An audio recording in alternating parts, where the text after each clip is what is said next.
Gulli, bara fyrstu viðbrögð? Já, bara virkilega svekkjandi. Þetta var, við gáðum allt í þetta var erfiður leikur. Við fannst við bara svona að kontróla þessu bara ágætlega, sérstaklega náttúrulega varnarlega.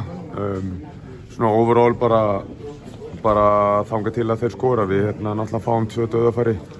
Hvað maður segja, markmaðurinn þeir náttúrulega varði hana rosalega og það bara svona, hvað maður að segja, gæfi munurinn einhvern veginn að þeir skoru sín og við ekki ég veit ekki maður, bara ótrúlega svekkjandi.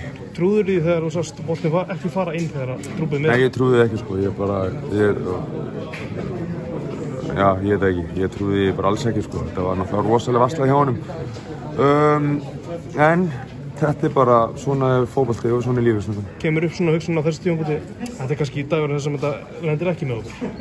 Nei, svo sem ekki, þú veist, eins og við segjum, við náttúrulega bara lágum hann í vörninni og þeir voru svo sem að geta skapað svo mikið. Það var bara útrúlega svekkjandi að fá þessu mark úr föstu leikatriði, alveg virkilega. Og svo reyndum við aðeins og fengum svona, hvað maður að segja, svona hálffærið hana hjá Danna þegar hann skaut og þú veist, þetta hefði getað fallið með okkur og þetta gerði það bara ekki og þetta fjall með þeim en þú veist, eins og ég sagði á hann að bara ég er hrikalega stoltur af strákunum og við gáum allt í þetta. Það er ekkert að segja við hefum ekki gefið allt í þetta en fótbolti er leikur detaila og hvað maður að segja, detailinn og lukkan fór þeirra megin í dag.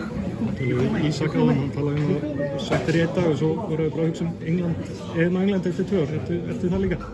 Já, ég meina þú veist, það þýðir ekkert annað, þú veist, bara lífið heldur áfram. Það er 9 dagur á morgun en auðvitað þetta á eftir að sitja í manni eins og þú veist, öll töp þau sitja í manni í einhvern tíma og nú er langt í næsta landsleikjaglugga þannig að en það er bara núna starf þjálfarans að fara yfir þetta og svo bara byrja ný Nations League og svo bara er mjög björt framtíð fyrir þetta lið. Þú ert að koma til Danmerkur, hvernig séu bara svona framtíð þína í landslið? Meðan að þjálfarinn vill nota mig þá er ég alltaf klár til að spila fyrir íslenska landslið, það er bara svo einfalt að það. Þetta lána hann þitt hlut, þetta spila 90 mínútur í hverjum leik? Já, sjálfsögðu og mér finnst Arnar frábær og hann treysti mér og við eigum gott samband og mér langar bara að þú veist, hvað sem ég var að spila 90 mínútur eða ekki, ég myndi alltaf vera svo sami og gefa 100% af mér fyrir hann og hópinn og já, eins og ég segi bara að þú veist, auðvitað er bara geggjað að vera partur af íslenska landsliðinu og það er bara það stærsta sem þú getur gert fyrir sem fótboltamaður en eins og ég segi, á meðan þjálfarinn vill hafa mig borða þá er ég borð.